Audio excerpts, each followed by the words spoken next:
Mes parents ont dit à ma fille de 10 ans qu'il n'y avait pas de place pour elle à la table de Noël. Elle est restée debout sur leur perron, tenant un sac de cadeaux qu'elle avait emballé elle-même, et ils ont fermé la porte. Elle a marché près de 3 kilomètres pour rentrer chez elle, dans le noir et par moins 2 degrés, vers une maison vide. Quand je l'ai appris, je n'ai pas crié. J'ai passé un seul coup de fil. 5 heures plus tard, mes parents recevaient une lettre recommandée et perdaient toute couleur de leur visage. Je m'appelle Audrey Mercier. J'ai 34 ans et ma fille Nora en a 10. Si vous regardez ceci, abonnez-vous et dites-moi d'où vous regardez. Maintenant, laissez-moi vous ramener à la semaine avant Noël, la semaine où tout dans ma famille s'est fissuré silencieusement et définitivement. Ce mois de décembre-là, Nora et moi vivions dans un appartement T2 près du cours de la Liberté à Lyon. Elle avait la chambre, j'avais le canapé.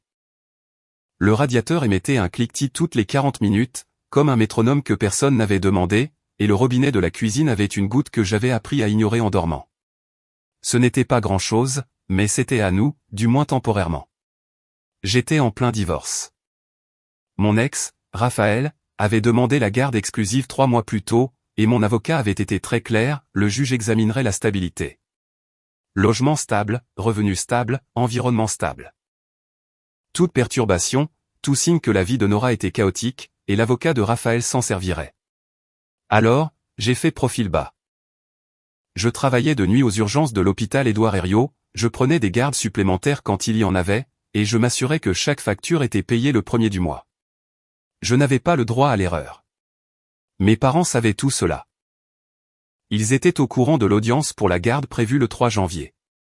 Et ils s'en sont servis comme on utilise une laisse sur un chien qui essaie de partir. Mais j'y viendrai. Cette semaine avant Noël, Nora était à la table de la cuisine tous les soirs après ses devoirs, découpant du papier coloré, pliant des cartes, écrivant des noms de son écriture ronde et appliquée. Elle en a fait une pour ma mère, une pour mon père, une pour mon frère Cédric, une pour sa femme Laetitia, et 2 pour leurs enfants. Elle a emballé de petits cadeaux dans du papier journal parce que le papier cadeau coûtait 4 € le rouleau et j'avais dit peut-être la prochaine fois. Elle ne s'est pas plainte. Elle a juste trouvé la page des bandes dessinées et l'a utilisée à la place. Sur l'une des cartes, celle pour ma mère, elle avait écrit « Chère mamie, j'ai hâte de voir tout le monde. Je t'aime, Nora », et à côté de son nom, un petit soleil dessiné à la main. Elle dessinait toujours ça. Elle disait que c'était pour que les gens se sentent au chaud en le lisant. Il y avait une photo encadrée dans le salon de mes parents, elle était là depuis aussi longtemps que je m'en souvienne. Mon arrière-grand-mère Rose, debout devant cette maison le jour où elle l'avait achetée en 1987. Au dos, de son écriture, pour ma famille, tous sans exception. Je me souviens avoir eu peut-être 12 ans, rendre visite à Mamie Rose dans cette maison, et elle mettant sa main sur mon épaule en disant « Cette maison est à moi, Audrey. Souviens-toi de ça. » Je ne comprenais pas pourquoi elle le disait de cette façon, comme si elle plantait un drapeau. Je comprendrai plus tard. Ma mère, Jeanne Mercier, avait 60 ans et n'avait jamais rencontré une pièce qu'elle ne pouvait pas contrôler. À l'église, c'était la femme qui organisait les kermesses, se souvenait de l'anniversaire de tout le monde, apportait des plats préparés à chaque enterrement. Les voisins l'appelaient une sainte. Elle aimait ça, elle collectionnait ce mot comme certaines personnes collectionnent la porcelaine, soigneusement, et là où tout le monde pouvait le voir. À la maison, Jeanne décidait qui était invité à dîner et qui ne l'était pas, qui s'asseyait où, qui parlait et quand. Mon père, Gérard, 62 ans, pré-retraité de la gestion d'entrepôt, s'asseyait dans son fauteuil inclinable et approuvait tout ce qu'elle disait. Son silence n'était pas neutre. C'était un vote. Mon frère Cédric avait 29 ans et n'avait jamais payé de loyer de sa vie. Il vendait des voitures chez un concessionnaire à Limonest, gagnait un salaire moyen, et dépensait comme s'il gagnait le double parce que nos parents couvraient la différence. Lui et sa femme Laetitia vivaient à l'étage de la maison. La maison de Mamie Rose. Gratuitement. Cédric conduisait un 4x4 que notre mère lui avait acheté avec de l'argent qu'elle appelait les économies. Personne ne demandait d'où venaient les économies. Moi? J'ai payé mon école d'infirmière avec des prêts étudiants et des gardes de nuit dans un restaurant. Quand je me suis marié, ma mère a dit, fais simple, Audrey. Une cérémonie en plein air, c'est très bien. Quand Cédric s'est marié, elle a réservé une salle à 15 000 €. Quand j'ai demandé le divorce, elle a dit, une femme devrait savoir comment garder son mari. Quand Cédric et Laetitia ont failli se séparer il y a 2 ans, elle a dit, Laetitia doit être plus patiente avec lui. Chaque semaine, elle m'appelait, non pas pour demander comment j'allais, mais pour me rappeler de ne rien faire de stupide avant l'audience pour la garde. L'implication n'était pas subtile, si tu fais des vagues, tu n'auras nulle part où atterrir. Et le juge en entendra parler. Une fois, je l'ai vu fermer son ordinateur portable rapidement quand je suis entré dans la cuisine. L'écran affichait un logo Airbnb. Je n'y ai pas prêté attention à l'époque. C'était une erreur. Le plan pour Noël était simple. J'étais prévu pour une double garde, de 18h à 6h du matin, car les jours fériés étaient payés double et j'avais besoin de chaque centime pour les honoraires de l'avocat.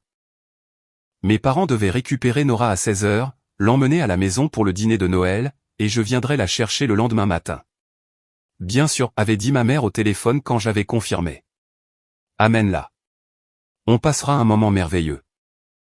La voix de mon père en arrière-plan, ouais, amène-la juste. Nora a passé la veille de Noël à préparer sa tenue, un pull vert qu'elle avait choisi chez Emmaüs, celui dont elle disait qu'il faisait très Noël. Elle a arrangé les cadeaux dans un sac en toile, chacun étiqueté, chaque étiquette avec un soleil. J'ai préparé ses affaires cet après-midi-là comme si je préparais un sac de déploiement, manteau épais, bonnet en laine, gants, écharpe. J'ai glissé une barre de céréales dans sa poche au cas où le dîner s'éterniserait. Et j'y ai mis autre chose. Un vieux téléphone à moi. Pas de forfait internet, pas d'application, juste la capacité de passer des appels. J'y avais programmé 2 numéros, le mien et celui de Magali. Magali Collin était ma meilleure amie, infirmière dans le même service à l'hôpital. Elle connaissait Nora depuis sa naissance. Si quelque chose arrivait et que j'étais occupé jusqu'au coude dans un cas de traumato sans signal, Nora pouvait joindre Magali. Juste au cas où, j'ai dit à Nora. Si tu n'arrives pas à me joindre, appelle Tata Magali. Nora a glissé le téléphone dans la poche de son manteau et a souri. Maman, détends-toi. C'est juste chez papy et mamie. À 15h45 le jour de Noël, j'ai embrassé son front sur le parking de l'hôpital, je l'ai regardé monter dans la voiture de ma mère avec son sac de cadeaux, son pull vert et ses petits soleils, et je suis entré aux urgences. C'était la dernière fois que je voyais ma fille sourire avant plusieurs jours. Tout ce que je m'apprête à vous dire provient de 3 sources, ce que Nora m'a raconté après, le message vocal qu'elle a laissé sur mon téléphone, et le journal d'appel du vieux téléphone que je lui avais donné. Je n'étais pas là. Je posais une voix veineuse sur un homme de 60 ans souffrant de douleurs thoraciques quand c'est arrivé. Mais j'ai entendu l'histoire assez de fois maintenant pour la voir. Chaque détail, comme si je me tenais moi-même sur ce perron. 17h15, la voiture de ma mère s'est garée devant la maison. Les fenêtres brillaient, des guirlandes sur la rampe. La couronne de la porte d'entrée que ma mère achetait neuve chaque année. À l'intérieur, des rires, l'album de Noël de Nat King Cole qu'elle jouait toujours, et l'odeur de la dinde rôtie et de la farce au romarin qui s'échappait par les joints de porte. Nora a monté les marches avec son sac en toile. Ma mère l'a laissé entrer. Nora s'est tenue dans le couloir, entendant des voix venant de la salle à manger. Cédric, Laetitia, les enfants, Gérard. Elle a commencé à enlever son manteau. Puis ma mère est allée dans la cuisine. Nora a entendu des voix basses. Son nom, la voix de Cédric, puis celle de ma mère. Puis plus rien pendant 1 minute. 17h30, ma mère est revenue.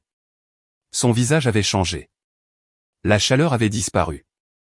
Remplacée par cette expression polie et pratique qu'elle portait quand elle était sur le point de dire quelque chose de cruel en appelant ça raisonnable. Nora, chérie, on a un petit problème. La table est complète. Les beaux-parents de Cédric sont venus à la dernière minute. Il n'y a tout simplement plus de place. Tu devrais probablement rentrer chez toi. Ta maman sera de retour demain matin. Nora a regardé le sac dans ses mains. Mais j'ai apporté des cadeaux pour tout le monde.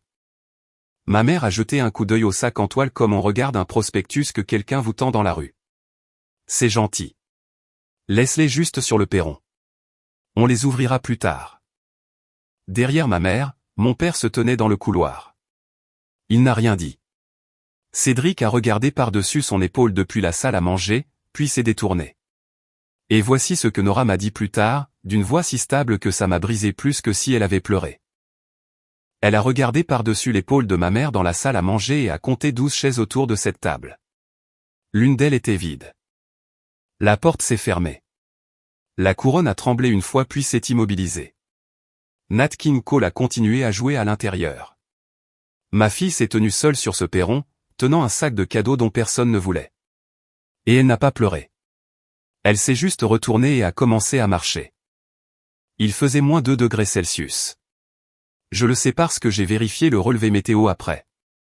25 décembre, Lyon, France. 18h moins 2 degrés Celsius. Ressenti moins 5 degrés Celsius. Léger flocon. Le genre de froid qui trouve les failles dans votre manteau et y reste. Nora a marché 2,7 km de la maison de mes parents à notre appartement. Je l'ai tracé plus tard sur mon téléphone, debout dans la cuisine, fixant la petite ligne bleue sur l'écran comme si elle pouvait expliquer quelque chose. 2,7 km devant des maisons avec des couronnes et des bougies électriques à chaque fenêtre. Devant des salons où des familles étaient assises ensemble, le long de la route de Vienne, où les lampadaires sont trop espacés et le trottoir disparaît sur un tronçon près du garage automobile. Elle a porté le sac tout le long, chaque cadeau. Elle ne les a pas laissés sur le perron comme ma mère le lui avait dit. Elle les a ramenés à la maison. L'emballage en papier journal était humide à cause de la neige quand elle est arrivée à l'intérieur. L'appartement était sombre.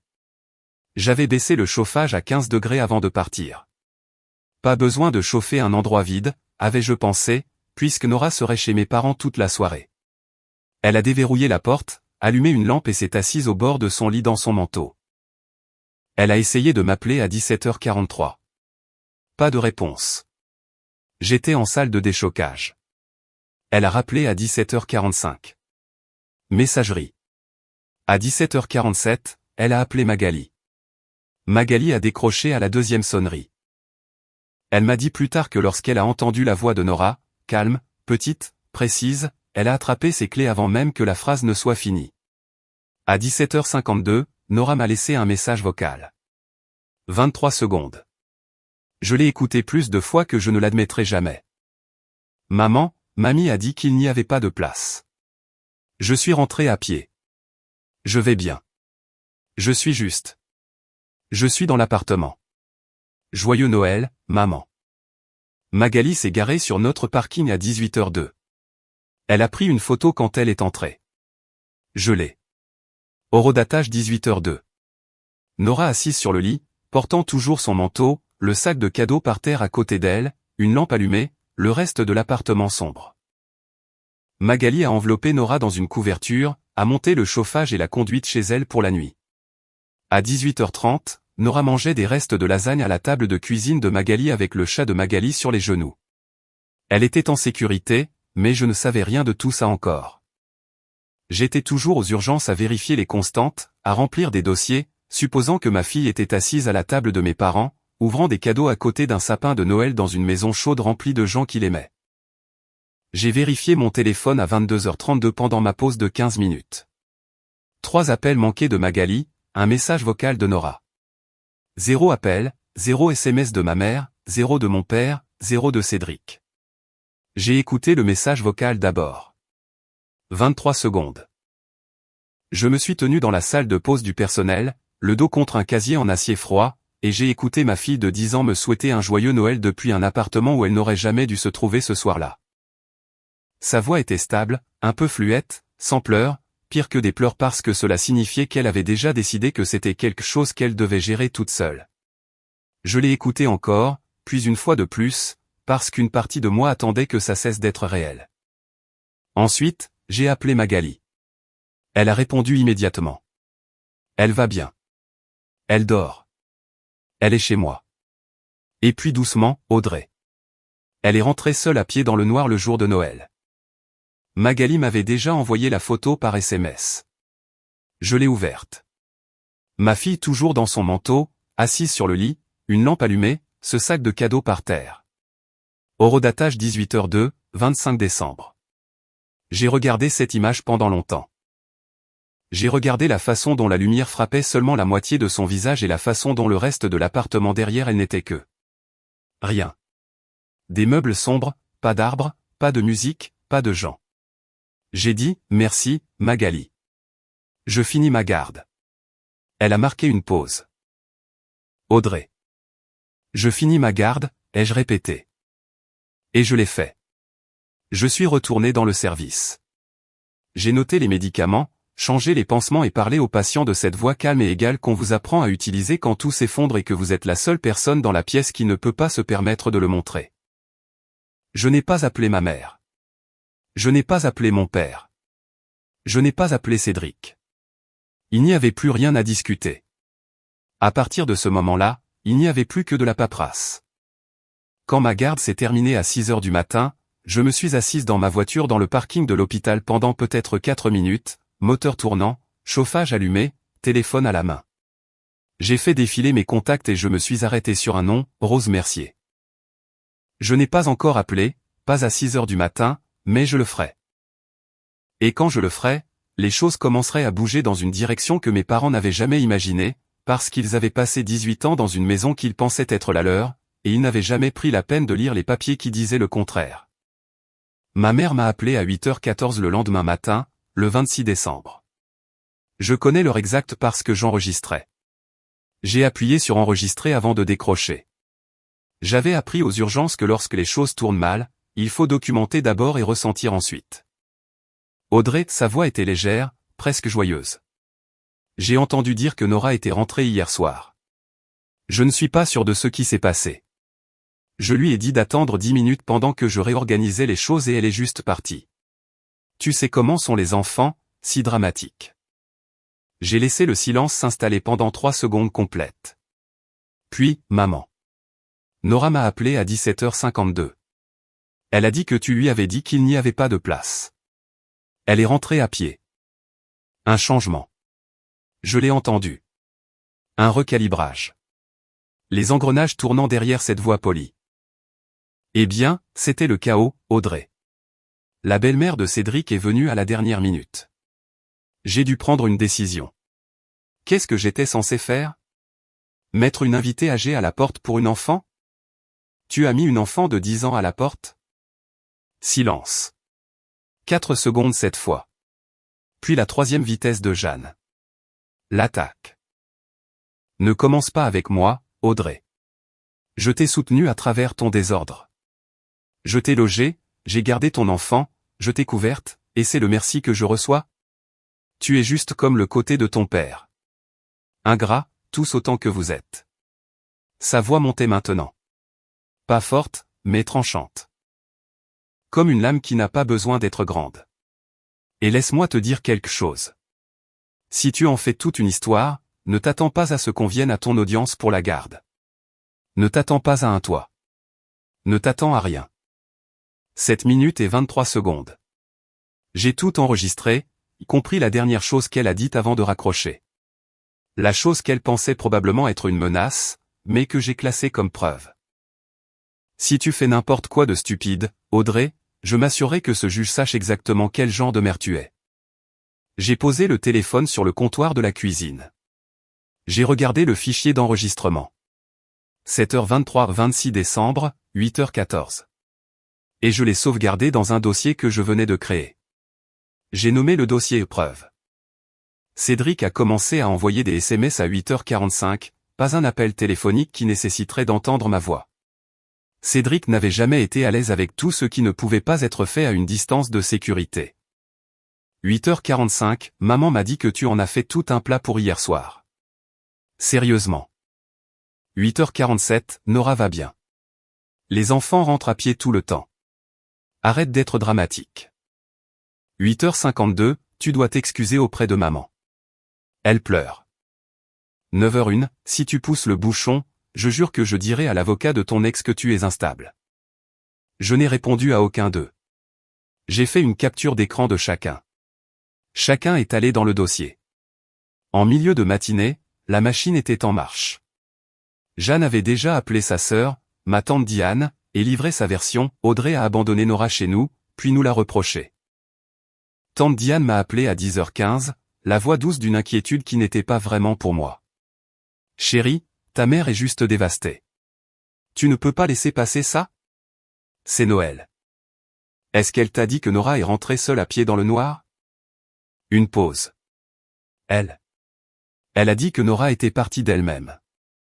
Nora a 10 ans, tante Diane. Une autre pause, plus longue. Elle n'avait pas de réponse à ça, alors elle a dit qu'elle prierait pour la famille et a raccroché. Je posais mon téléphone quand il a vibré une fois de plus. Cédric encore. Mais ce message était différent. Le genre d'erreur qui n'arrive que lorsque quelqu'un envoie des SMS à 2 conversations en même temps et envoie le mauvais à la mauvaise personne. 9h22, de Cédric. Destiné à Jeanne. T'inquiète pas, maman. Elle ne fera rien. Elle a besoin de nous pour le truc de la garde. Elle est piégée. Je l'ai lu 2 fois. Puis je l'ai capturé, ouvert le dossier preuve, et je l'ai sauvegardé juste en dessous des autres. Il avait raison sur une chose. J'avais besoin d'eux pour encore 9 jours. L'audience pour la garde était le 3 janvier. Après ça, la laisse tombait. Mais Cédric ne connaissait pas la laisse. Il ne connaissait que le piège. Et les gens qui pensent que vous êtes piégés arrêtent de surveiller ce qu'ils disent. Je devrais vous donner un peu d'historique parce que ce qui s'est passé à Noël n'est pas sorti de nulle part. C'était la note la plus forte d'une chanson qui jouait toute ma vie. Dans la famille Mercier, il y avait 2 types d'enfants, l'investissement et la dépense. Cédric était l'investissement. J'étais la dépense. Cédric a abandonné la fac après 3 semestres. Mes parents avaient payé chaque centime de ses frais. J'ai payé mon école d'infirmière avec des bourses et un boulot de serveuse qui me laissait les pieds enflés à minuit. Quand j'ai obtenu mon diplôme, ma mère a dit « Eh bien, au moins tu as fini quelque chose ». Quand Cédric a obtenu un emploi de vendeur de voitures, elle lui a organisé un dîner. Quand je me suis marié, Jeanne m'a dit de faire simple. Une cérémonie en plein air, c'est bien, Audrey.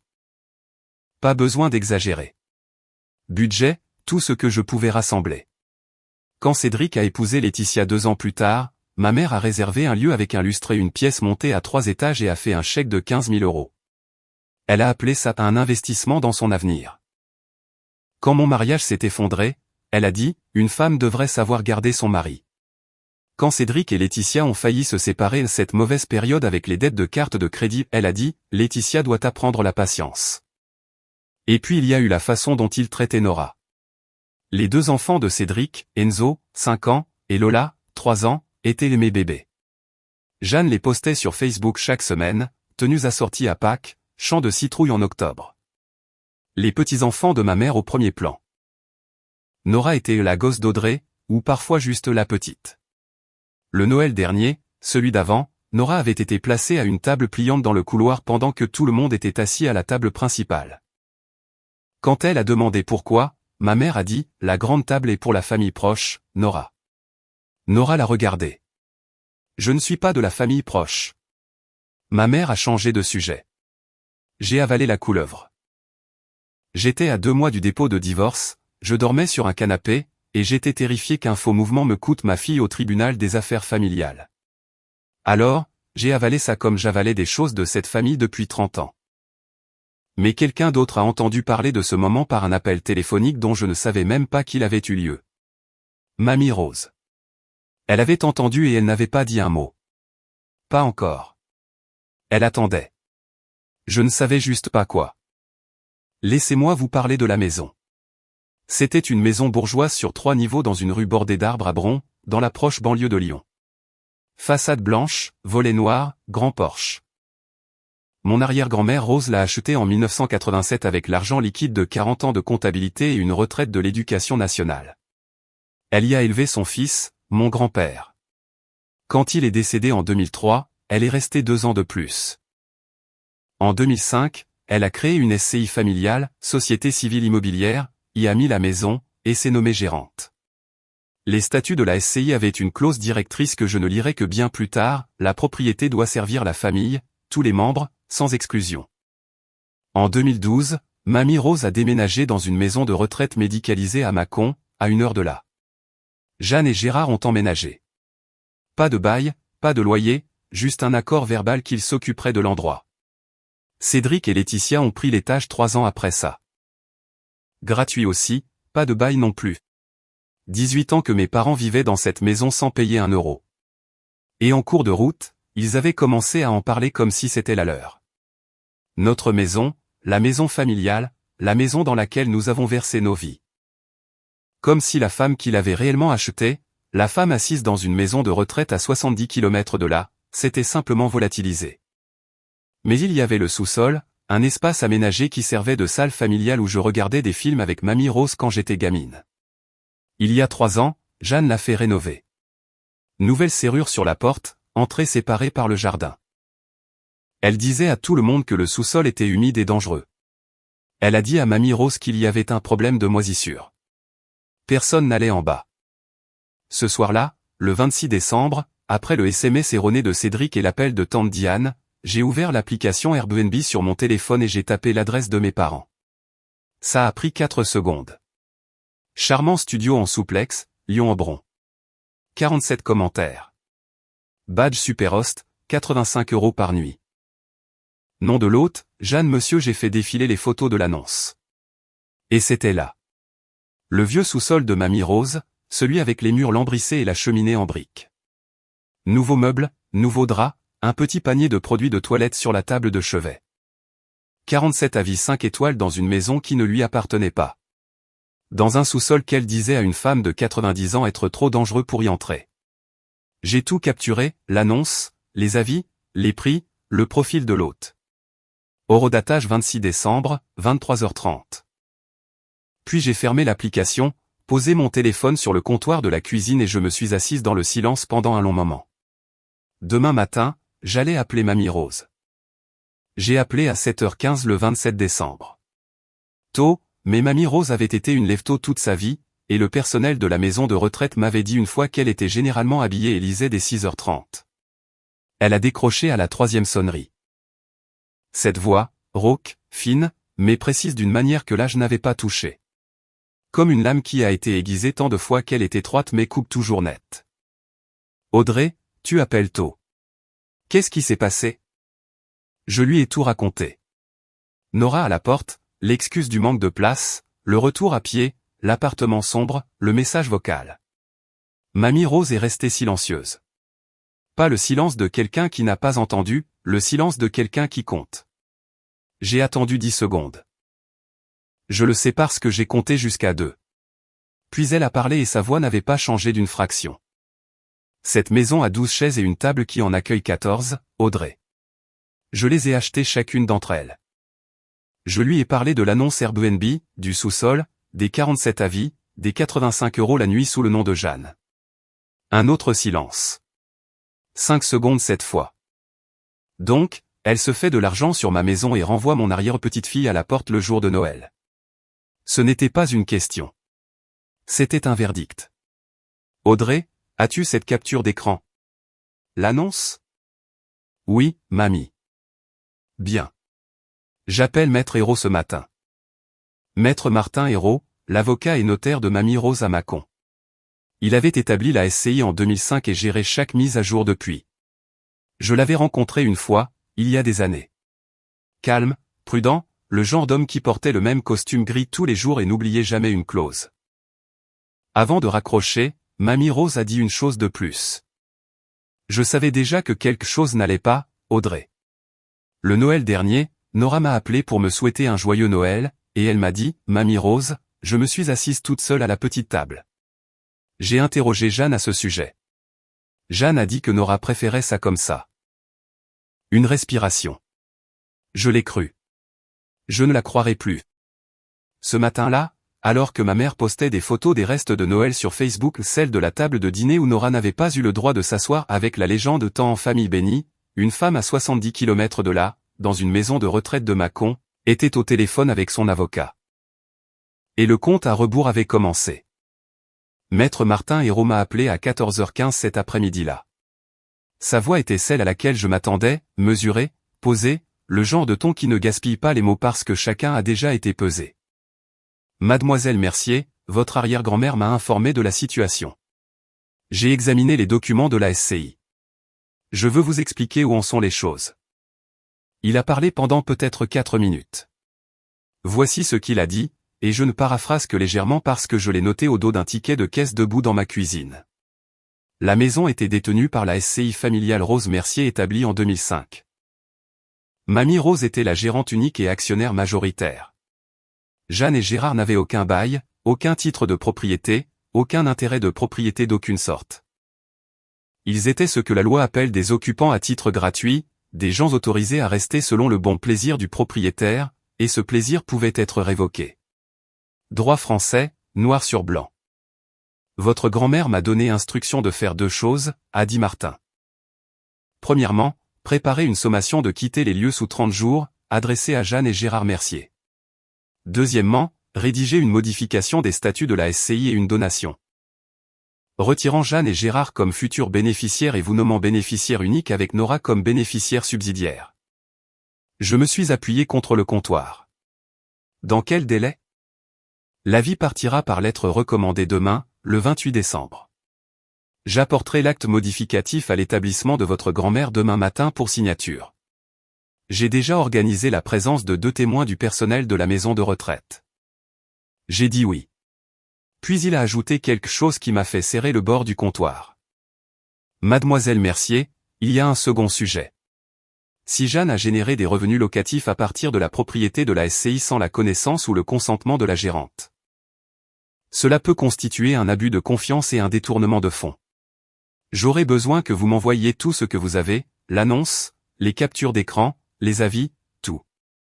J'ai envoyé le dossier ce soir-là. Chaque capture d'écran, chaque horodatage étiqueté et organisé comme j'étiquette les dossiers des patients. Parce que quand vous avez passé une décennie en médecine, vous apprenez que la documentation n'est pas juste une habitude. C'est une compétence de survie. La réponse de Martin est arrivée à 21h47. Bien reçu. C'est complet. Nous procéderons demain matin. Quelque part à Bron, ma mère regardait probablement la télévision dans une maison qu'elle ne possédait pas, dormant dans des pièces qu'elle n'avait pas payées, dépensant de l'argent qu'elle avait écrémé d'un sous-sol sur lequel elle avait menti. Et elle n'avait aucune idée que d'ici demain à la même heure, son nom serait rayé d'un document légal et remplacé par le mien. Le 28 décembre, j'ai conduit jusqu'à Mâcon avec Nora sur la banquette arrière. 1 heure sur la 6, soleil d'hiver, plat et blanc à travers le pare-brise. Nora n'a pas demandé où nous allions. Je lui avais dit que nous rendions visite à Mamie Rose, et son visage s'était illuminé comme il le faisait avant que Noël ne devienne un mot qui ne la rendait plus heureuse. La maison de retraite sentait comme toujours, le désinfectant au citron, le café de cafétéria et quelque chose de floral que le personnel vaporisait dans les couloirs qui ne couvraient jamais tout à fait le reste. Mamie Rose était dans la salle commune, assise dans son fauteuil roulant, le dos droit, portant un gilet bleu boutonné jusqu'en haut. Maître Martin Hérault se tenait à côté d'elle dans son costume gris, un dossier en cuir ouvert sur la table. À côté de lui, 2 membres du personnel de la maison de retraite. J'ai reconnu Linda de l'accueil et un aide-soignant nommé Terence qui avait toujours été gentil avec Mamie Rose. Nora l'a vu en premier. Mamie Rose. Le visage de Mamie Rose a changé. La dureté s'est adoucie juste autour des yeux. Elle a ouvert les bras. Viens ici, petit soleil. Nora l'a serré dans ses bras. Prudente, comme les enfants apprennent à l'être avec les gens qui sont petits, vieux et précieux. Mamie Rose l'a tenue un long moment, une main sur l'arrière de la tête de Nora. Puis elle s'est reculée et l'a regardée. Tu as passé un bon Noël, chérie? Nora a hésité, m'a regardé, a regardé Mamie Rose. C'est bon, a dit Mamie Rose. Le prochain sera différent. Je te le promets. Puis elle s'est tournée vers Martin et a hoché la tête une fois. Affaire. Martin a lu le résumé de l'acte à haute voix. Stable, formel, chaque mot assez précis pour un tribunal. Jeanne Mercier et Gérard Mercier retirés comme bénéficiaires. Audrey Mercier nommée bénéficiaire unique. Nora Mercier nommée bénéficiaire subsidiaire. La maison, les actifs de la SCI, toute la structure que Mamie Rose avait construite sur 40 ans d'économie prudente, redirigée. Mamie Rose a signé d'une main qui tremblait légèrement, mais n'a jamais hésité. Linda et Terence ont signé comme témoins. Martin a fait glisser la notification de 30 jours sur la table ensuite. Mamie Rose a signé ça aussi. Puis elle a demandé un morceau de papier. Pas le genre légal, juste une feuille de papier quadrillée du bureau de Linda. Elle a écrit d'une main plus lâche qu'avant, mais toujours lisible, toujours la sienne. Jeanne, je t'ai donné ma maison pour que ma famille ait toujours un endroit. Tu as renvoyé une enfant à Noël. Ce n'est pas à ça que sert ma maison. Rose. Elle l'a pliée, l'a glissée dans l'enveloppe avec l'avis, et a regardé Martin. Envoyez-le. Martin a scellé l'enveloppe, a écrit l'adresse. Recommandé avec accusé de réception. Avant que nous partions, Mamie Rose m'a tenu la main, sa poigne encore étonnamment ferme, et a dit quelque chose que je garde avec moi. J'ai 89 ans, Audrey. J'ai enterré un mari, un fils et 2 amis cette année seulement. Mais je ne suis pas trop vieille pour protéger ce qui est à moi. Et Nora est à moi. À 16h cet après-midi-là, une enveloppe scellée reposait dans une boîte aux lettres jaunes de la poste à l'extérieur du bureau de poste de Mâcon, adressée à Jeanne et Gérard Mercier, estampillé recommandé, et se dirigeant vers le sud, vers Lyon. Cette nuit-là, après que Nora fut endormie, je me suis assise à la table de la cuisine avec mon ordinateur portable ouvert et l'appartement calme autour de moi. Le radiateur cliquetait, le robinet goûtait, et j'ai monté un dossier. J'ai organisé le dossier preuve comme j'organisais les dossiers des patients à l'hôpital. Chronologique, étiqueté, rien ne manquait, rien n'était dans le désordre. Chaque fichier avait une date, une source et une description d'une ligne. Le message vocal, 23 secondes, 25 décembre, 17h52. La photo prise par Magali. Nora sur le lit dans un appartement sombre. Horodatage 18h02. L'enregistrement de l'appel téléphonique de Jeanne. 7 minutes 23 secondes. 26 décembre, 8h14. Les SMS de Cédric, tous les 5, y compris celui envoyé à la mauvaise personne. L'appel de tante Diane noté avec l'heure et le résumé. L'annonce Airbnb, 47 avis, 85 € par nuit. Haute-Jeanne Monsieur Superhost. Les photos de l'annonce, le sous-sol de Mamie Rose avec de nouveaux meubles, de nouveaux draps, et un panier de produits de toilette offerts dans une pièce qu'on avait dit à une femme de 89 ans être trop humide pour y entrer. J'ai ouvert les avis et je les ai lus un par un, cherchant des détails. La plupart étaient routiniers, espace propre, super emplacement, hôte réactif, mais l'imposté 6 mois plus tôt a attiré mon attention. Séjour merveilleux. Jeanne nous a même montré des photos de famille dans le salon. Une maison si chaleureuse et accueillante. Photos de famille. Dans le salon. Elle avait invité des étrangers dans la maison de Mamie Rose, leur avait montré nos photos de famille sur le mur, et avait joué l'hôtesse gracieuse. Tout en gagnant de l'argent sur lequel elle n'avait aucun droit, dans une maison sur laquelle elle n'avait aucun titre, avec des photos d'une famille à qui elle venait de fermer la porte. J'ai envoyé le dossier complet par email à Martin à 23h15. Sa réponse est arrivée à 23h47. Reçu. J'inclurai la documentation Airbnb dans la lettre de mise en demeure supplémentaire. La lettre de mise en demeure. C'était la deuxième enveloppe, celle que Martin avait dit qu'il enverrait après l'arrivée de la première. L'avis dirait à mes parents de partir. La lettre de mise en demeure leur dirait combien ils devaient. J'ai fermé l'ordinateur portable et je suis resté assise dans la cuisine sombre pendant un moment, écoutant le radiateur et le robinet et le bruit de Nora respirant dans la pièce d'à côté. 2 enveloppes. L'une était déjà dans le courrier. L'autre était en cours de rédaction. Et mes parents ne savaient rien ni de l'une ni de l'autre. Le 3 janvier, 9 jours après Noël, le jour où le verrou a sauté. Tribunal judiciaire de Lyon, 2e étage, salle d'audience 2B. Lumière fluorescente, mur beige, le drapeau français et le buste de Marianne. J'étais assise à la table du requérant dans un blazer bleu marine que j'avais acheté dans un dépôt-vente et repassé la veille, mon avocat à mes côtés. Raphaël était assis de l'autre côté de l'allée avec son avocat, bras croisés, mâchoire serrée, me regardant comme si j'étais un problème qu'il avait déjà résolu dans sa tête. L'audience a duré 40 minutes. Mon avocat a présenté le dossier, emploi stable, 12 ans comme infirmière aux urgences, bail en cours sur l'appartement, référence de moralité de 2 superviseurs et du conseiller scolaire de Nora. Une lettre, celle que Martin avait préparée, confirmant que j'allais emménager dans une propriété familiale dans un futur proche en tant que bénéficiaire de la SCI Rose Mercier. Logement stable, revenu stable, vie stable. L'avocat de Raphaël a essayé d'argumenter l'instabilité et le petit appartement, les gardes de nuit, le divorce lui-même, mais il n'avait rien de concret. Aucune preuve de préjudice, aucune preuve de négligence. Et la seule carte que ma mère avait menacé de jouer m'appeler une mère indigne ne s'est jamais matérialisée. Jeanne ne s'est pas montrée. Elle n'a pas soumis de déclaration. Je ne sais pas si elle a choisi de ne pas le faire ou si elle était trop occupée à gérer l'enveloppe recommandée qui était arrivée à sa porte ce matin même. Suivi la poste confirmée, distribuée le 3 janvier, 13h23. Signé par J.E. Mercier. Le juge a statué à 10h40. Garde physique complète pour moi. Raphaël aurait un droit de visite un week-end sur 2 et la moitié des vacances scolaires. Le juge a signé l'ordonnance. Le greffier l'a tamponné et mon avocat m'a remis une copie. Je suis sorti de ce tribunal tenant 2 morceaux de papier. L'un disait que ma fille était à moi. L'autre, la modification de la SCI, disait que mon silence était terminé.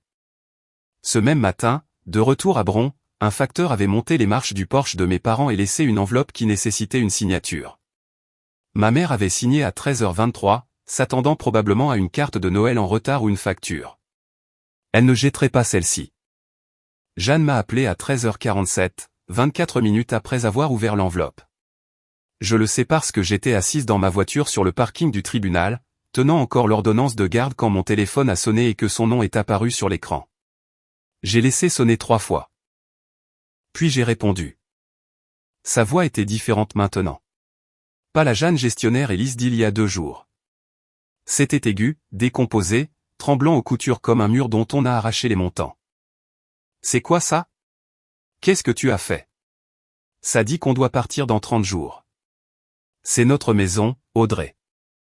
J'ai regardé une femme traverser le parking avec une poussette emmitouflée contre le froid. J'ai laissé les mots de Jeanne s'installer dans l'air entre nous et puis j'ai dit calmement, c'est la maison de Mamie Rose. Ça a toujours été la maison de Mamie Rose. Ta grand-mère est sénile. Elle ne sait pas ce qu'elle signe. Je vais contester ça. J'irai au tribunal. Elle a été évaluée par son médecin la semaine dernière, maman. Elle est compétente. La modification et l'avis sont tous deux valides. Ça a été vérifié. J'ai entendu Gérard en arrière-plan, étouffé, agité. Puis sa voix plus proche comme s'il avait pris le téléphone. Audrey, c'est ridicule. On vit ici depuis 18 ans. Tu ne peux pas juste. Je ne l'ai pas fait. Mamie Rose l'a fait. Vous avez 30 jours. Il s'est tu. Jeanne a repris le téléphone. Où est-ce qu'on est censé aller? J'ai laissé le silence durer 3 secondes. Puis, je ne sais pas, maman. Peut-être quelque part avec assez de place. Elle l'a entendu. Je sais qu'elle l'a entendu parce que la ligne a coupé. Elle n'a pas raccroché doucement. Elle a raccroché comme le font les gens quand le sol bouge sous eux et qu'ils ne savent pas encore si c'est un tremblement de terre ou juste le début. L'accusé de réception de la lettre recommandée était déjà classé au bureau de Martin. Distribué, signé, horodaté. Le compte à rebours de 30 jours avait commencé et il n'y avait pas de version non signée de cette lettre. Pas de retour en arrière, pas de parlons-en autour d'un dîner. Juste un document légal dans une enveloppe scellée avec une note manuscrite d'une femme de 89 ans qui se souvenait exactement combien de chaises il y avait autour de cette table. J'ai démarré la voiture, quitté le parking du tribunal et conduit pour aller chercher ma fille à l'école. Je dois faire une pause ici juste une seconde parce que je sais que certains d'entre vous regardent ça et vous l'avez ressenti. Ce moment où quelqu'un vous dit qu'il n'y a pas de place pour vous. Si c'est vous, dites-le dans les commentaires. Et si vous n'êtes pas encore abonné, c'est le bon moment parce que ce que Jeanne a fait ensuite, je n'arrive toujours pas à y croire. Laissez-moi continuer. Le premier instinct de ma mère n'a pas été de s'excuser. Ce n'était pas d'appeler Mamie Rose. Ce n'était même pas d'appeler un avocat. Pas encore. Son premier instinct a été de se donner en spectacle. Le 4 janvier, un jour après l'arrivée de la vie, Jeanne a posté sur Facebook. Public, pas ami seulement, public. Elle voulait de la portée. S'il vous plaît, priez pour notre famille. Notre fille aînée a manipulé sa grand-mère âgée, une femme de 89 ans en maison de retraite, pour nous enlever notre maison. Nous avons versé nos cœurs et nos vies dans cette maison depuis près de 2 décennies. Nous sommes dévastés. S'il vous plaît, gardez-nous dans vos pensées et vos prières. 67 réactions, 34 commentaires. Cœur, visage qui pleure, main en prière. Oh, Jeanne, quelle horreur. Reste forte, chérie. Certains enfants ne savent pas ce qu'ils ont jusqu'à ce que ce soit parti. Une femme du groupe paroissial de Jeanne a écrit, c'est juste déchirant. Votre famille est dans nos prières. 3 personnes m'ont traité de sans cœur sans connaître mon nom. Pas une seule d'entre elles ne savait qu'une enfant était rentrée seule à pied dans le noir à cause de la femme pour qui elle priait. Cédric s'est jeté dedans, son commentaire épinglé sous le post « Ma sœur essaie de voler notre héritage. Ne soyez pas dupes. » Puis Jeanne a appelé le curé. Le père Dubois, un homme gentil sincèrement, mais un homme qui n'entendait jamais qu'un seul côté de tout ce qui se passait dans l'orbite de ma mère. Il m'a appelé ce soir-là, la voix prudente, mesurée. « Audrey, votre mère souffre vraiment. Peut-être pourrions-nous tous nous asseoir ensemble. Et père Dubois, est-ce que ma mère vous a dit qu'elle a renvoyé ma fille de 10 ans du dîner de Noël ? Pause. Elle a dit que c'était un malentendu. J'ai le message vocal que ma fille m'a laissé depuis un appartement vide ce soir-là. Il dure 23 secondes. Voulez-vous l'entendre ? Il n'a pas répondu à cette question. Il a dit qu'il prierait pour la situation. Je l'ai remercié et j'ai raccroché. J'ai fait des captures d'écran du post Facebook, des commentaires, de la réponse de Cédric, des horodatages. Tout est allé dans le dossier preuve. Je n'ai pas posté de réponse. Je n'ai pas commenté. Je n'ai corrigé personne publiquement. Il y aurait un temps pour que la vérité soit entendue, mais ce ne serait pas sur Facebook, et ce ne serait pas aux conditions de ma mère. Martin rédigeait déjà la deuxième lettre. La première semaine de janvier a donné l'impression de se tenir dans un champ ouvert pendant que quelque chose tournait au-dessus de ma tête. 4 membres de la famille m'ont appelé en 5 jours. Chacun d'eux avait parlé à Jeanne en premier. Chacun d'eux utilisait le même script comme s'ils avaient reçu un dépliant à la porte. Excuse-toi juste, Audrey. Pense à l'âge de tes parents. Tu déchires cette famille. Tante Diane a rappelé. Chérie, tu ne peux pas juste venir dîner et régler ça ? Ta mère est hors d'elle. J'ai dit, Diane, est-ce qu'elle t'a parlé de l'annonce Airbnb ? Celle où elle a loué le sous-sol de Mamie Rose pendant 3 ans sans le lui dire ? Diane s'est tue. Puis, je ne sais rien à ce sujet. Ensuite, elle a dit qu'elle devait y aller. Personne n'a demandé des nouvelles de Nora. Pas une seule fois. Pas un seul membre de la famille en 5 jours d'appel téléphonique n'a demandé comment allait une enfant de 10 ans après s'être entendu dire qu'elle n'avait pas sa place à la table de Noël de sa propre famille. Mardi soir, Magali est passée après que nos gardes se soient chevauchés. Elle a apporté une pizza et une bouteille de vin bon marché et s'est assise sur mon comptoir de cuisine comme elle le faisait depuis que nous avions 22 ans. Nora était déjà au lit. « Tu n'es pas folle », a dit Magali en mâchant la croûte. « Tu n'es pas la méchante. » Ce message vocal existe. Ces captures d'écran existent. La réalité n'est pas soumise au vote. Mamie Rose appelait tous les soirs cette semaine-là. Des appels courts, 2-3 minutes. Sa voix stable comme une rampe dans un escalier qu'on a peur de monter. Martin s'en occupe. Tiens bon. Un soir, elle m'a dit quelque chose que je n'avais jamais entendu avant. En 1978, ma belle-mère m'a dit que je n'étais pas la bienvenue au dîner de Thanksgiving, enfin, de Noël. Elle a dit que je ne cuisinais pas assez bien pour m'asseoir à sa table. J'avais 28 ans avec un bébé. Je me souviens de la marche jusqu'à la voiture. Je me souviens du froid. Sa voix s'est amincie juste un peu. J'ai juré qu'aucune femme de ma famille ne ressentirait ça à nouveau. Je tiens cette promesse. Ce même soir, je bordais Nora quand elle l'a dit. Calme, pas dramatique, pas en pleurs, juste les mots posés sur l'oreiller comme une question qu'elle portait depuis trop longtemps. Maman, est-ce que mamie ne m'aime pas parce que je suis un problème ? Je l'ai tenue. J'ai tenu ma fille dans cette petite chambre avec le radiateur qui cliquetait et la ville qui bourdonnait dehors et j'ai dit, tu n'es pas un problème. Tu n'as jamais été un problème. Elle a hoché la tête contre mon épaule. Elle n'a pas redemandé. Mais je suis resté éveillé cette nuit-là à fixer le plafond et j'ai pris une décision qui était déjà prise. Cela ne lui arriverait plus jamais. Pas de personne. Jeanne a engagé un avocat la 2e semaine de janvier. Pas un spécialiste de l'immobilier, pas un spécialiste des successions, un généraliste d'un bureau de centre commercial près de la Rocade, dont le site web avait une photo d'archive d'un marteau de juge et le slogan « Luttant pour vos droits ». Son nom était Maître Gérald Legrand, et sa première action a été d'envoyer à Martin une lettre sur un papier à en-tête si fin qu'on pouvait lire à travers. Mes clients Jeanne et Gérard Mercier ont établi une résidence continue à l'adresse susmentionnée depuis 18 ans. Ils ont entretenu la propriété, payé les charges et effectué des améliorations cohérentes avec un bail implicite. L'avis de 30 jours émis par votre cliente est défectueux et inapplicable. Martin m'a appelé le lendemain matin. Si je ne l'avais pas connu, j'aurais pu confondre son ton avec de l'ennui. Mais ce n'était pas de l'ennui.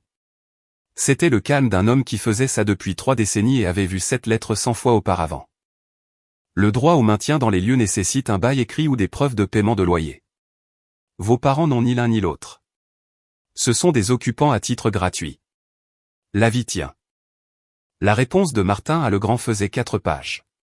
En pièce jointe, une copie certifiée de l'acte de propriété de la SCI montrant Rose Mercier comme seule propriétaire et gérante. Un certificat médical du docteur Rivière de la maison de retraite confirmant la compétence cognitive de Mamie Rose, la modification des statuts signés et notariés, et comme une grenade glissée poliment dans la dernière pièce jointe un résumé de l'annonce Airbnb, le badge Superhost, les 47 avis.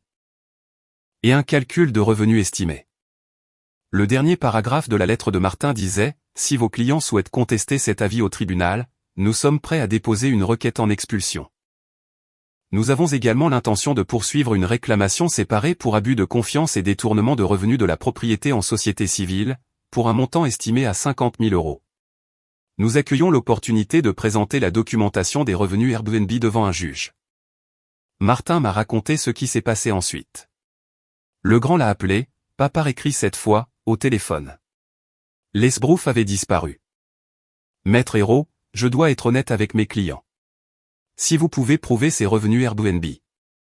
Martin, c'est sur Internet, Maître Legrand. Il y a 47 avis. La ligne est restée silencieuse pendant un long moment après ça. Puis Legrand a dit qu'il conseillerait à ses clients d'envisager leurs options. 2 jours plus tard, j'ai appris par Cédric que l'avocat de Jeanne lui avait fortement recommandé de ne pas contester l'avis. Elle l'a viré quand même. Pas parce qu'il avait tort, mais parce qu'il avait dit une chose qu'elle ne voulait pas entendre à voix haute. Cédric m'a appelé un mercredi à la mi-janvier. J'ai failli ne pas répondre, pas par rancune, mais parce que son nom sur mon écran avait fini par ressembler à une alerte météo pour une tempête dans laquelle je me tenais déjà. Mais j'ai décroché et la voix à l'autre bout était différente. L'arrogance avait disparu. Ce qui restait ressemblait à quelqu'un qui venait de faire le calcul et n'aimait pas le total. Audrey, écoute. Je ne savais pas pour le truc Airbnb. C'était tout maman. Je vis juste ici. Tu ne peux pas me mettre à la rue. J'ai 2 gosses. Cédric, tu as vécu dans une maison que tu ne possèdes pas. Sans loyer pendant 5 ans. Tu m'as dit que j'étais piégé. Tu as menacé d'appeler l'avocat de mon ex. Et tu t'es assis à cette table à Noël pendant qu'on disait à ta nièce de 10 ans qu'il n'y avait pas de place pour elle. Ne m'appelle pas à propos de tes enfants. Silence. Puis le vieux Cédric a scintillé de nouveau. C'est dingue. Tu utilises une vieille femme pour te venger de nous. Mamie Rose ne sait même pas ce qu'elle signe. Elle savait exactement ce qu'elle signait. Elle a dit 12 chaises et une table pour 14. Elle a compté. Elle se souvient. Il a raccroché. 20 minutes plus tard, j'ai vu le message sur le groupe de discussion familiale. Cédric, en majuscule, Audrey détruit cette famille. Elle a retourné l'arrière-grand-mère contre nous. C'est de l'abus de faiblesse. Abus de faiblesse. Parce qu'une femme de 90 ans avait décidé de protéger une enfant de 10 ans. J'ai fait une capture d'écran, je l'ai envoyée à Martin. Sa réponse tenait en 2 phrases. Notez. Le certificat médical de Madame Rose et les témoins notariés répondront à toute contestation de compétence. Qu'il porte plainte s'il le souhaite. Ce que Cédric ne savait pas, ce qu'aucun d'eux ne savait, c'est que Mamie Rose avait déjà anticipé cela le 28 décembre quand Martin a apporté la modification à la maison de retraite. Il avait aussi apporté un certificat signé du docteur Rivière. Il déclarait dans un langage médical qui ne laissait aucune place à la réinterprétation que Rose Éléonore Mercier était alerte, orientée dans l'espace et le temps, et pleinement compétente pour gérer ses affaires légales et financières. Daté, signé, archivé avec les documents de la SCI. Ma mère m'a traité de manipulatrice. Mon frère a appelé ça de l'abus de faiblesse. Mais la trace écrite racontait une histoire différente. Et le papier ne tressaille pas quand vous élevez la voix contre lui. Fin janvier, 3 semaines après le début du préavis de 30 jours, Jeanne a conduit jusqu'à Mâcon. Je n'étais pas là. Je n'ai pas appris les détails avant que Mamie Rose ne me le dise ce soir-là, et Martin a confirmé le reste par le rapport d'incident de la maison de retraite, dont il avait demandé une copie.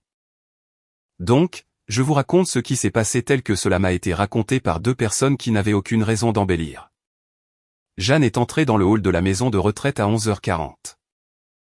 Elle portait ce qu'elle portait toujours pour faire impression, le manteau de laine beige, les boucles d'oreilles en perles, le look d'une femme qui faisait du bénévolat à l'église et s'attendait à ce que chaque porte s'ouvre en conséquence. Elle s'est approchée de l'accueil. Je suis ici pour voir Rose Mercier. Je suis sa belle-fille. Linda, la même Linda qui avait été témoin de la signature de la modification, a regardé son écran, puis Jeanne. Je suis désolé, madame. Madame Rose a mis à jour sa liste de visiteurs autorisés. Votre nom n'y figure pas. Le sourire de Jeanne ne s'est pas brisé. Pas tout de suite. Il doit y avoir une erreur. Je la connais depuis 30 ans. Je suis de la famille. Je comprends, madame, mais nous suivons les souhaits exprimés des résidents. Je ne peux pas autoriser cette visite. Le sourire s'est fissuré. Jeanne a demandé un superviseur. Le superviseur a dit la même chose poliment, fermement, comme les travailleurs de la santé apprennent à le faire quand quelqu'un de puissant n'a pas l'habitude qu'on lui dise non. Jeanne a commencé à pleurer, ou du moins à produire les sons et la posture des pleurs.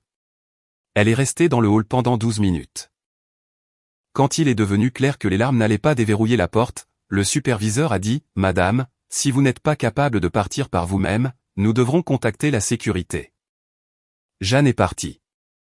Depuis le parking, elle a appelé Gérard. Je le sais parce que Mamie Rose a entendu de Linda ce que Jeanne a dit dans le hall en sortant assez fort pour que 3 autres visiteurs se retournent. Cette fille l'a empoisonné contre nous. Puis Jeanne a essayé autre chose. Elle a appelé Mamie Rose directement. Mamie Rose a répondu. Elle m'a dit qu'elle avait laissé Jeanne parler pendant environ 15 secondes. L'ouverture habituelle. Mamie Rose, s'il te plaît. Il y a eu un terrible malentendu. Nous t'aimons. Nous ne ferions jamais. Puis Mamie Rose a parlé. Il n'y a pas eu de malentendu, Jeanne. Tu as renvoyé une enfant, mon arrière-petite-fille, à Noël dans ma maison, et ensuite tu as loué mon sous-sol pour de l'argent dont tu ne m'as jamais parlé. Jeanne a commencé à bafouiller. C'est pas. J'allais. Cette conversation est terminée. Parle à Martin. Et elle a raccroché. Le registre des visiteurs de la maison de retraite tamponnée, daté avec les initiales de Linda, a enregistré la visite et le refus de Jeanne. Le rapport d'incident du personnel noté en langage clinique, la visiteuse est devenue verbalement agitée dans le hall. A refusé de partir lorsqu'on le lui a demandé. Est partie après mention de la sécurité. Aucun incident physique. Un morceau de papier de plus. Un horodatage de plus. Une entrée de plus dans un dossier qui s'épaississait de jour en jour. La deuxième enveloppe est arrivée le 3 février. Recommandée avec accusé de réception. Même processus, même facteur, même marche du Porsche, mais cette fois ce n'était pas un avis de départ. C'était une lettre de mise en demeure, et le nombre en bas avait une virgule. Martin avait passé 2 semaines à construire le dossier financier. Il avait soumis une requête de tiers à Airbnb via leur portail de conformité légale, procédure standard pour les avocats enquêtant sur l'utilisation non autorisée d'actifs. Ce qui est revenu était un relevé complet des gains pour le compte enregistré au nom de Jeanne M, lié à l'adresse de la propriété. 3 ans de relevé de réservation, montant des paiements, calendrier de disponibilité, taux d'occupation, revenu brut total déposé sur le compte bancaire personnel de Jeanne provenant des locations Airbnb du sous-sol de Mamie Rose, 48 340 €. La lettre de mise en demeure était sur le papier à en-tête de Martin, 3 pages, net, clinique, le genre de document qui n'élève pas la voix parce qu'il n'en a pas besoin. Elle citait la clause de la SCI accordant l'autorité exclusive sur la propriété au gérant. Elle citait la loi française sur l'abus de confiance. Et elle demandait dans un langage si poli que cela ressemblait presque à une suggestion la restitution complète de 48 340 € sous 60 jours, où la SCI déposerait une plainte au civil. En pièces jointes, le relevé de gains Airbnb, les captures d'écran de l'annonce, les 47 avis, l'annonce archivée de la Wayback Machine parce que Jeanne avait discrètement supprimé la page Airbnb 2 jours plus tôt, pensant que si l'annonce n'existait pas, les preuves non plus. Elle avait tort. Internet a une mémoire qui survit aux bonnes intentions comme aux mauvaises. Jeanne ne m'a pas appelé cette fois. Elle n'a appelé personne, pour autant que je sache, mais Gérard l'a fait. Il m'a appelé ce soir-là et pour la première fois de toute ma vie, mon père sonnait comme un homme qui comprenait que le sol sur lequel il se tenait ne lui avait jamais appartenu. Audrey, sa voix était fine. On n'a pas 48 000 euros. Ta mère, elle les a dépensés. Le 4x4 pour Cédric, les cartes de crédit, une croisière l'année dernière. C'est parti. C'est entre toi et l'avocat de Mamie Rose, papa. Silence, puis très doucement. Qu'est-ce qui se passe si on ne peut pas payer? Alors Martin porte plainte. Je l'ai entendu expirer. Pas de colère. Quelque chose qui ressemblait plus au bruit que fait une structure quand le dernier mur porteur cède. Il a dit, d'accord. Et a raccroché. 48 340 euros. C'est combien cela a coûté à mes parents de renvoyer une enfant de 10 ans à Noël. Sauf qu'ils ne l'ont pas payé. Ils l'ont dépensé pour un 4x4, pour une croisière, pour une vie qui n'a jamais été la leur à financer. Et maintenant, la facture était arrivée. Ce qui s'est passé ensuite, je l'ai reconstitué à partir de 3 sources, un message vocal que Gérard m'a laissé à 2 heures du matin dont il ne se souvenait probablement pas, un échange de SMS entre Cédric et Laetitia que Laetitia m'a transféré des semaines plus tard. Et un appel téléphonique très gênant de Laetitia elle-même. La famille Mercier, celle que ma mère avait passé 30 ans à soigner pour le monde extérieur, les posts Facebook, les kermesses de l'église, les photos de Noël en pulls assortis a commencé à se dévorer de l'intérieur. Ça a commencé avec Cédric. Il avait enfin fait ce qu'il aurait dû faire des années plus tôt, il a regardé les chiffres. Le 4x4 que sa mère lui avait donné, 28 000 euros. Le cadeau qu'elle avait fait pour la caution de son appartement, 8 000 euros. Il avait toujours supposé que cela venait de l'épargne retraite de ses parents ou de la pension de Gérard. Ce n'était pas le cas. Cela venait d'un sous-sol qui n'était pas à Jeanne, dans une maison qui n'était pas à Jeanne, louée à des étrangers sur une plateforme liée au compte bancaire de Jeanne. Cédric a appelé Jeanne. Je n'étais pas en ligne, mais Laetitia m'a raconté plus tard comment ça s'était passé. Maman, tu m'as dit que la pension de papa payait tout ça. N'ose pas me questionner, Cédric. Après tout ce que j'ai fait pour toi, tu utilises de l'argent volé pour acheter mon 4x4. Le mot volé a atterri assez fort pour que Jeanne ne parle pas pendant 5 secondes. Puis elle a fait ce qu'elle faisait toujours. Elle a pivoté vers Gérard. Si ton père avait été un homme, un vrai, je n'aurais pas eu à le faire. Gérard en a apparemment eu assez. Tu as loué le sous-sol, Jeanne. Tu as dépensé l'argent. Ne mets pas ça sur mon dos. C'était la première fois, selon Cédric, que Gérard contredisait Jeanne devant quelqu'un. Mais c'était aussi 20 ans trop tard et ils le savaient tous les deux. Laetitia m'a appelé le jour suivant, polie, nerveuse, sa voix un demi-ton trop haut. Audrey, je sais qu'on n'a pas été proches, mais Cédric et moi ne savions pas pour l'argent Airbnb. Y a-t-il un moyen de parler à l'avocat? Peut-être arranger quelque chose. Laetitia, je suis désolé que tu sois dans cette position, mais la SCI appartient à Mamie Rose. Tu devras parler à son avocat. Elle m'a remercié et a raccroché. Je pense qu'elle espérait de la pitié. Je pense qu'elle en méritait un peu, honnêtement. Mais la pitié n'était pas à moi de donner. C'était à Mamie Rose, et Mamie Rose en avait déjà donné pendant 18 ans. Elle avait fini.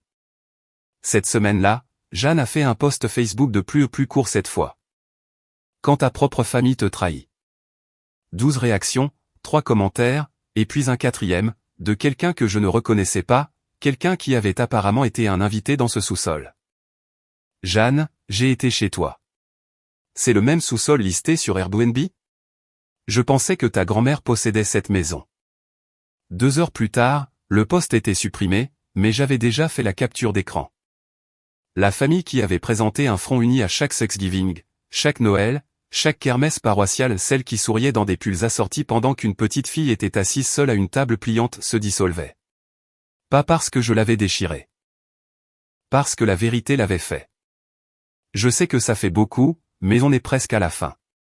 Et honnêtement, ce qui s'est passé le jour du déménagement est la partie que même moi je n'avais pas vu venir. Si vous êtes toujours là, abonnez-vous et laissez un commentaire. Avez-vous déjà vu l'image publique de quelqu'un s'effondrer quand la vérité sort enfin? Restez avec moi. La date limite de 30 jours tombait le 2 février. Je le sais parce que j'avais compté chacun de ces jours comme une infirmière compte les fréquences cardiaques précisément, avec une conscience tranquille qu'un mauvais chiffre pourrait tout changer. Martin m'a envoyé un email la veille au soir. La date limite est demain. S'ils ne partent pas, je déposerai la requête en expulsion au tribunal d'instance lundi matin. Je suis passé devant la maison cet après-midi-là. Je ne me suis pas arrêté. Je ne suis pas entré dans l'allée. J'ai juste ralenti en passant. Comme on ralentit devant un accident sur l'autoroute. Pas parce qu'on veut regarder, mais parce que quelque chose en nous a besoin de savoir. Les 2 voitures étaient dans l'allée. Lumières allumées dans la cuisine. La couronne de Noël était toujours sur la porte, séchée, brunissant sur les bords. Personne ne l'avait enlevée. Il ne partait pas. Ce soir-là, Jeanne m'a envoyé un SMS. Pas un appel cette fois. Juste 6 mots sur un écran. On ne part pas. C'est chez nous. Je l'ai transféré à Martin. Sa réponse, dépôt lundi. Cédric avait au moins compris la situation. Lui et Laetitia avaient trouvé un appartement à Écully. Petit, un T2, la caution payée par les parents de Laetitia. Cédric m'avait envoyé un SMS la veille, son dernier message dans ce qui était devenu un fil très court. J'ai déménagé. J'en ai fini avec ça. Mais tu devrais savoir. Maman dit aux gens que tu vas la faire arrêter. Je n'ai pas répondu. Cette même semaine, j'avais remarqué que l'annonce Airbnb avait disparu de la plateforme. Jeanne l'avait supprimée, nettoyé la page, enlevé les photos, retiré les avis. Elle pensait probablement que si l'annonce n'existait pas, les preuves non plus. Mais le clerc de notaire de Martin avait déjà capturé l'annonce complète via la Wayback Machine, pages archivées, avis en cache, profil de l'hôte, tout. Et le relevé de gain Airbnb obtenu par l'injonction légale existait indépendamment du site web. Vous pouvez supprimer une annonce. Vous ne pouvez pas supprimer un dépôt bancaire. Lundi matin, Maître Martin Hérault est entré au tribunal judiciaire de Lyon portant un dossier de 8 cm d'épaisseur. Et à l'intérieur de ce dossier, il y avait 30 jours de silence, 47 avis valant preuve, et le refus d'une femme de 89 ans de laisser sa famille être redéfinie par les gens qui l'avaient volée. Le dépôt a été fait un lundi. Martin a soumis l'action en expulsion avec chaque pièce jointe, l'acte de la SCI, l'avis de 30 jours avec son reçu recommandé et la confirmation de suivi de la Poste et la signature de Jeanne, le certificat de capacité du médecin, la modification des statuts, et comme pièce supplémentaire, la documentation complète d'Airbnb. Le greffier l'a tamponné, a attribué un numéro de dossier et a programmé l'audience pour 10 jours plus tard. La justice française peut aller vite sur les référés d'expulsion quand le titre d'occupation est clair. La loi n'aime pas l'ambiguïté sur qui possède une maison et qui ne la possède pas. Mercredi après-midi, un huissier de justice a monté les marches du porche de la maison de Mamie Rose et a frappé à la porte d'entrée. Gérard a ouvert. L'huissier lui a remis 2 copies de l'assignation et une pour lui, une pour Jeanne et lui a fait signer l'accusé de réception. Gérard a regardé les papiers, puis l'huissier, puis de nouveau les papiers. Son visage, a noté l'huissier dans le procès-verbal signifié le jour suivant, est devenu gris. Jeanne n'était pas à la maison. Elle était au supermarché, ce qui signifiait que Gérard devait annoncer la nouvelle lui-même. Je ne sais pas exactement à quoi cette conversation a ressemblé, et je n'en ai pas besoin. Je connais le résultat. Jeanne a appelé le père Dubois. Elle a appelé tante Diane. Elle a appelé 2 cousins. Elle a fait marcher le téléphone comme elle le faisait toujours, tirant les leviers de sympathie qu'elle avait installés sur 30 ans de gratin et de chaînes de prière. Mais cette fois, la machine n'a pas répondu comme d'habitude. Le père Dubois lui a dit doucement qu'il m'avait parlé et entendu le message vocal. Il a suggéré la réflexion. Tante Diane n'a pas décroché. Une cousine a demandé, « Jeanne, c'est vrai pour le truc Airbnb ?» Et Jeanne lui a raccroché au nez. Et puis il y avait Madame Perrier. Dorothée Perrier, 71 ans, vivait à 3 portes de la maison de Mamie Rose. Elle était là depuis presque aussi longtemps que la maison elle-même. Elle avait vu Jeanne et Gérard aller et venir pendant 18 ans, et elle avait vu quelque chose le soir de Noël qu'elle n'avait pas compris jusqu'à maintenant. Elle m'a appelé ce jeudi soir. Sa voix était douce, hésitante comme le sont les gens quand ils sont sur le point de dire quelque chose qui leur pèse sur la poitrine depuis 5 semaines. « Audrey, chérie, je dois te dire quelque chose. Le soir de Noël, J'étais sur mon porche pour sortir le recyclage et j'ai vu ta petite fille marcher seule sur le trottoir, portant un sac dans le froid. J'ai failli appeler la police. J'aurais dû. Je ne savais pas ce qui se passait. Je pensais peut-être qu'elle allait chez une amie ou. Mais ça ne semblait pas normal. Ça ne semblait pas normal et je n'ai rien fait et je suis tellement désolé. Je l'ai remerciée. Je le pensais vraiment. Et je lui ai dit que si elle était d'accord, Martin pourrait lui demander de fournir une déclaration écrite. Elle a dit oui avant que je finisse la phrase. L'audience était un jeudi, au tribunal, petite salle d'audience, lumière fluorescente, une juge nommée Madame le juge Yamine, qui avait l'air d'avoir entendu 10 000 cas et se souvenait des détails de chacun. Martin s'est assis à la table du demandeur. Je me suis assise derrière lui. De l'autre côté, Jeanne et Gérard seuls, sans avocat. Le grand avait refusé de continuer à les représenter après avoir examiné les preuves Airbnb, ou plus précisément, après avoir appris que Martin avait l'intention de les introduire en audience publique. Jeanne n'avait pas trouvé de remplaçant. Elle était assise dans son manteau de laine beige, perles aux oreilles, mains jointes sur ses genoux comme si elle était à la messe du dimanche. Gérard fixait la table. Martin a présenté le cas en moins de 20 minutes. L'acte de la SCI, l'avis, le reçu recommandé avec suivi la poste et la signature de Jeanne, la lettre de capacité du médecin, la modification des statuts, et ensuite comme pièce supplémentaire, la documentation Airbnb et le relevé de gains, les captures d'écran, les avis. La capture archivée Wayback Machine. La juge Yamine a examiné le dossier. Puis elle a regardé Jeanne. Madame, souhaitez-vous répondre? Jeanne s'est levée. Elle a lissé son manteau. Votre honneur, nous avons entretenu cette maison pendant 18 ans. Nous sommes une famille. C'est un désaccord familial, et je crois qu'il peut être résolu en privé. La juge Yamine a regardé le dossier à nouveau, puis Jeanne. Madame, avez-vous reçu des revenus locatifs de la propriété de la SCI? Les mains de Jeanne se sont serrées sur le bord de la table. C'était juste un petit. Avez-vous ou n'avez-vous pas reçu des revenus locatifs d'une propriété détenue dans une SCI dont vous n'êtes pas la gérante? La salle d'audience était très calme. Je pouvais entendre le système de ventilation bourdonner. Oui. La juge Yamine a statué en 11 minutes. Ordonnance d'expulsion. Jeanne et Gérard Mercier ont reçu l'ordre de quitter les lieux dans les 10 jours. Concernant les revenus Airbnb, la juge a noté que la SCI avait qualité pour poursuivre une réclamation civile pour détournement et a recommandé aux parties soit une médiation, soit de procéder au tribunal de grande instance. Jeanne a pleuré. Pas le genre performatif qu'elle avait déployé dans le hall de la maison de retraite. De vraies larmes, le genre qui vient quand vous réalisez que le script que vous lisez depuis toute votre vie n'a plus de pages. Gérard était assis à côté d'elle, mains sur les genoux, regardant le sol. Martin a rassemblé ses documents. Je me suis levé et suis sorti par les doubles portes dans le couloir où la lumière était grise et plate et banale. Pas de musique dramatique, pas de moment au ralenti, juste une femme tenant une décision de justice dans un dossier cartonné marchant vers l'ascenseur. La juge n'a pas élevé la voix. Elle n'en avait pas besoin. Les documents parlaient d'eux-mêmes. Ils le font toujours quand vous prenez le temps de les garder. Ils ont déménagé un samedi mi-février. Je le sais parce que Magali est passée devant la maison cet après-midi-là. Je lui avais demandé, pas parce que j'avais besoin d'en être témoin, mais parce qu'une partie de moi avait besoin de savoir que c'était réel.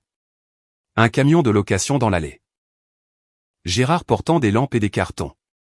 Jeanne le dirigeant depuis le porche dans son manteau, bras croisés, bouche en ligne droite. Les voisins regardaient depuis les porches et les allées comme les gens le font quand quelque chose de privé devient public. Pas avec joie, juste avec cette attention calme et prudente qui vient du fait de savoir que l'histoire d'une rue vient de changer. Magali m'a raconté un détail qui m'est resté. Jeanne a tout pris les meubles, les ustensiles de cuisine, les vieux trophées de Cédric sur l'étagère du haut, la vaisselle de Noël qu'elle avait utilisée pour le dîner auquel Nora n'avait pas eu le droit d'assister. Elle a pris les rideaux. Elle a pris le miroir de salle de bain qu'elle avait accroché au-dessus du lavabo. Mais elle a laissé la photo, celle encadrée. Mamie Rose debout devant la maison en 1987. L'écriture au dos qui disait, pour ma famille, tous sans exception. Elle était toujours sur le mur quand ils ont verrouillé la porte derrière eux. Magali m'a envoyé un SMS à 15h14. Ils sont partis. Je suis allé à la maison le lendemain matin. Nora était avec moi. L'endroit était froid. Ils avaient baissé le thermostat avant de partir. Un dernier petit acte de mesquinerie dans un long catalogue. Les pièces étaient vides, poussiéreuses dans les coins, la lumière du soleil tombant à travers les fenêtres nues sur les planchers de bois franc que Mamie Rose avait choisi il y a presque 40 ans. J'ai trouvé la photo dans le salon, toujours accrochée, légèrement de travers. Je l'ai décrochée, j'ai essuyé le verre avec ma manche, et je l'ai raccrochée, droite, centrée, là où elle devait être. Jeanne et Gérard ont loué un T2 à mes yeux, 1300 € par mois, premier loyer en 18 ans. Le jugement d'expulsion faisait maintenant partie de leur dossier judiciaire.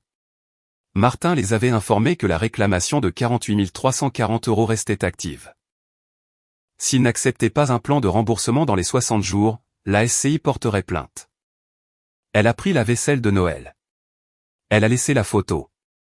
Je suppose qu'elle savait laquelle elle avait mérité et laquelle non. Nous avons emménagé fin février. Nora a monté les marches du Porsche avec son sac à dos, les mêmes marches sur lesquelles elle s'était tenue le soir de Noël tenant un sac fourre-tout plein de cadeaux, et s'est arrêtée à la porte d'entrée.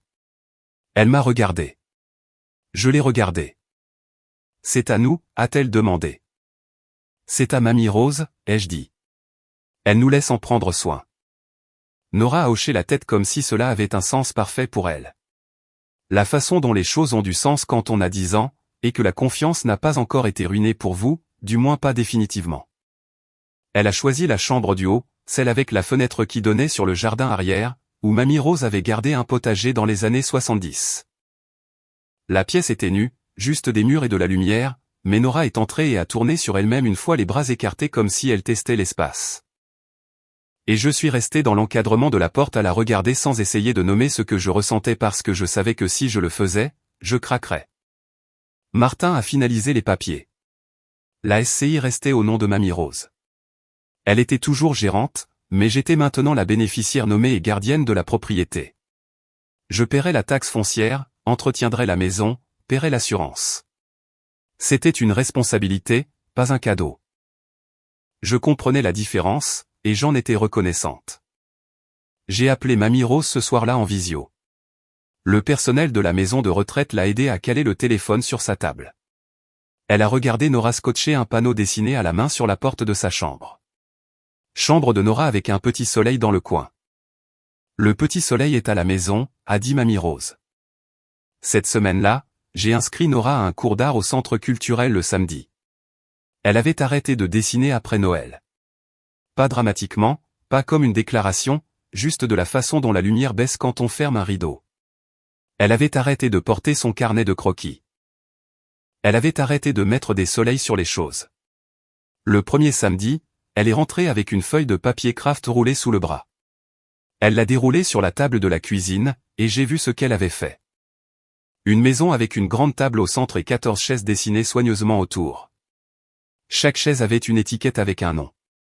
Mamie Rose, Maman, Tata Magali, Madame Perrier, et au milieu, la chaise avec la meilleure vue sur la fenêtre, Nora. Elle ne se dessinait plus à une petite table. Elle se dessinait à la grande. Et chaque chaise avait un soleil dessus. J'ai aussi fait quelque chose pour moi ce mois-là, quelque chose que j'aurais probablement dû faire des années plus tôt. J'ai trouvé un psychologue, pas parce que j'étais brisé, mais parce que 30 ans d'une famille comme la mienne laissent des schémas qu'on ne voit même pas jusqu'à ce que quelqu'un vous les montre. La première séance, je me suis assise dans un fauteuil qui était plus beau que n'importe quel meuble de mon vieil appartement et j'ai dit à une femme aux yeux gentils et avec une boîte de mouchoirs que j'avais passé toute ma vie à essayer d'être assez petite pour maintenir la paix. Elle a dit, et comment ça a marché? J'ai failli rire.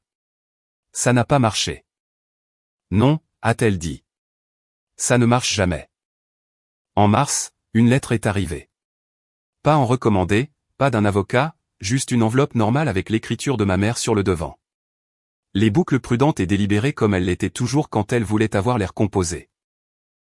Je l'ai ouverte à la table de la cuisine pendant que Nora était à l'école. Audrey, je suis ta mère. Cela a assez duré. Pouvons-nous parler? 14 mots. Pas d'excuses, pas de reconnaissance de ce qu'elle avait fait à Nora, ou ce qu'elle avait fait à Mamie Rose, ou ce qu'elle avait fait avec 48 000 € qui n'étaient pas à elle. Juste pouvons-nous parler? Comme si le problème était une conversation qui n'avait pas eu lieu plutôt qu'une décennie de choix qui avait eu lieu. J'ai plié la lettre, je l'ai glissée dans l'enveloppe et je l'ai mise dans le dossier preuve. Même dossier, même système, même étagère. Elle vivait à côté de la transcription du message vocal et des captures d'écran Airbnb et du dépôt au tribunal et de chaque autre document qui racontait la vraie histoire de ce que famille signifiait dans la maison Mercier. Je n'ai pas répondu. Je n'ai pas bloqué son numéro non plus. Si elle voulait me joindre, elle pouvait passer par Martin. C'était la limite. Et la limite n'était pas une punition. C'était une porte qui fonctionnait comme les portes sont censées le faire, vous pouviez frapper, mais vous ne pouviez pas juste entrer et réorganiser les meubles. Mamie Rose m'a appelé la même semaine. Elle semblait fatiguée, mais claire, comme elle le faisait toujours, comme quelqu'un qui avait fait la paix avec la plupart des choses et travaillait sur le reste. Elle a dit, je ne suis pas en colère contre Jeanne, Audrey. Je suis déçue, mais je ne laisserai pas la déception passer avant la sécurité de mon arrière-petite-fille. Plus jamais. Le printemps est arrivé lentement cette année-là. Nora faisait du vélo sur le trottoir devant la maison. Madame Perrier faisait signe depuis son porche chaque après-midi et apportait parfois du pain aux bananes. Magali passait le vendredi avec des plats à emporter. Le radiateur du vieil appartement ne cliquetait plus parce que nous n'y vivions plus. Et je n'y pensais que parfois. Tard le soir, assise sur le porche de Mamie Rose, le même porche où ma fille s'était tenue dans le froid 5 mois plus tôt tenant un sac de cadeaux pour des gens qui lui avaient dit qu'elle ne valait pas une chaise. Je pense à ce que Nora a dit cette nuit-là dans l'appartement quand elle a demandé si elle était un problème. Et je pense au dessin qu'elle a fait en cours d'art. 14 chaises, chacune étiquetée, chacune avec un soleil. La famille n'est pas une table à laquelle vous êtes assis. C'est comment les gens vous traitent quand ils pensent que personne ne regarde. Et quelqu'un regardait toujours. Une fille de 10 ans avec un sac de cadeaux et une mémoire qui n'oublie pas. Elle a 11 ans maintenant. Elle dessine toujours des soleils sur tout. Et la porte d'entrée de cette maison reste ouverte. C'est notre histoire. La mienne et celle de Nora. Si cela a signifié quelque chose pour vous, si vous avez déjà dû choisir entre maintenir la paix et protéger votre enfant, ou si vous avez déjà été l'enfant debout à cette porte, j'aimerais vous lire dans les commentaires. Abonnez-vous si ce n'est pas déjà fait, et vérifiez la description pour une autre histoire sur une mère qui a découvert que sa famille volait dans le fonds universitaire de sa fille. C'est tout aussi réel. Merci d'avoir regardé et d'être resté jusqu'à la fin.